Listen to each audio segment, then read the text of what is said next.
Progressive Dictation, March 2023.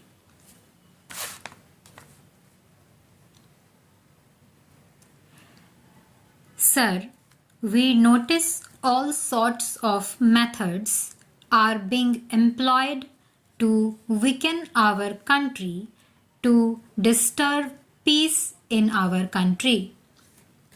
Efforts are being made to create a feeling among the tolerant and peaceful people of this country that may change the lifestyle here.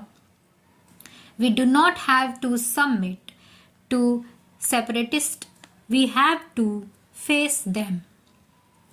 We will face all of them with all our might who try to weaken our freedom, our security, and our future through threats, pressurization, and causing infights. We will not allow them to rise. We will not stop till terrorism completely eliminated or till the terrorists do not return to the country's mainstream, giving up their arms. We do not have to give up our courage. We do not have to be fearful. Gandhiji had said, independence means fearlessness against death. A nation afraid of death cannot become free, and if it attains freedom, it cannot protect it. The words of Gandhiji should resound in our ears today, and we must face this challenge boldly. We must remember that we will not counter them for taking revenge. If we try to take revenge, then it will only serve the designs of the terrorists. Revenge would only bring victory to terrorism. If we use restraint, terrorism will weaken and ultimately get defeated. We must not fall in the trap of terrorism. Gandhiji had said that license can have an answer to violence. Only non-violence can be an answer to violence. India holds its head high in the world today. The voice of India is heard in the world with respect. Why? How is it that a country which was a slave, poor till 50 years ago, and about which people used to think that it would never stand on its own and could not safeguard its freedom, now speaks out in such a strong voice? It has been possible because we moved forward, taking with us the concepts of Gandhiji, principles of Panditji, and the path shown by patriots. We have learnt to speak fearlessly. We have learnt not to submit under pressures. We have learned to move forward on the path of non-violence with courage and facing the challenges boldly. We launched a movement against the atomic weapons in the world during the last 50 years.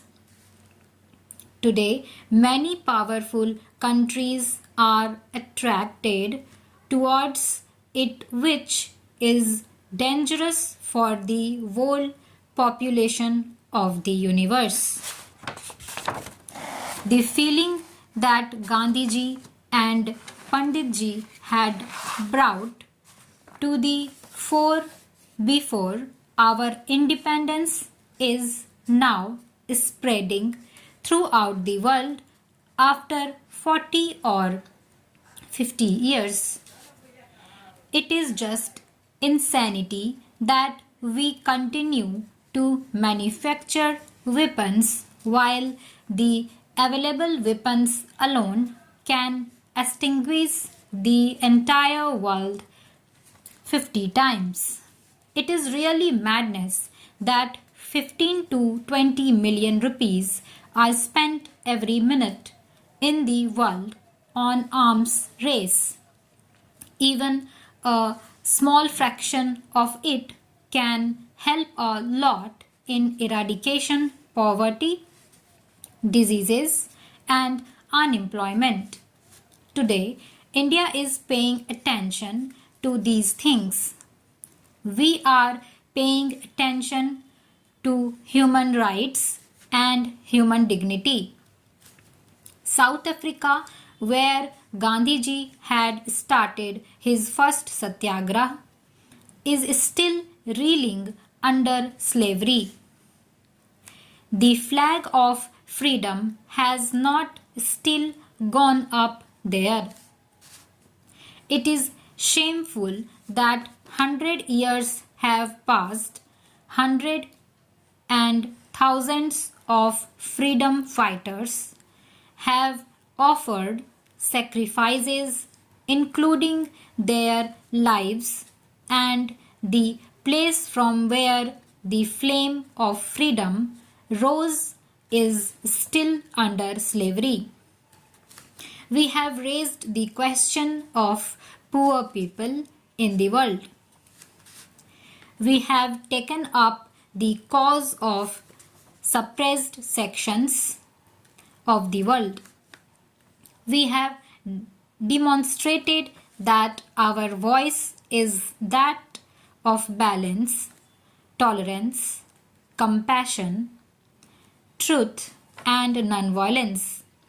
Last month, we signed an agreement in Sri Lanka, an agreement that proved the righteousness of our policy, which demonstrated that the impact of our foreign policy is good and that India was moving on the right path. This is an important achievement in these 50 years. The latest agreement that we have reached and signed has brought peace and cooperation in Sri Lanka. This has strengthened the cause of peace and cooperation in the entire region.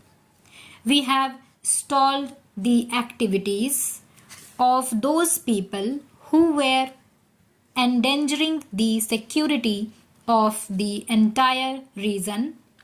Otherwise, the race of our power blocks could have reached this region, the neighborhood of India.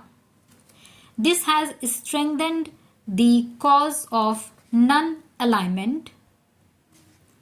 It has been proved that countries can solve their problems through dialogue without allowing the big powers or other sections or parties to come in. We have seen that when difficult, today on the 50th anniversary of our independence, we have to rededicate ourselves to those ideas and concepts. Our greatest achievement is the system given to us by our forefathers. We have seen that the system is in tune with our ancient traditions and our culture, which is continuing uninterrupted for thousands of years. We used that spirit in our struggle for freedom and should use it in building a new India.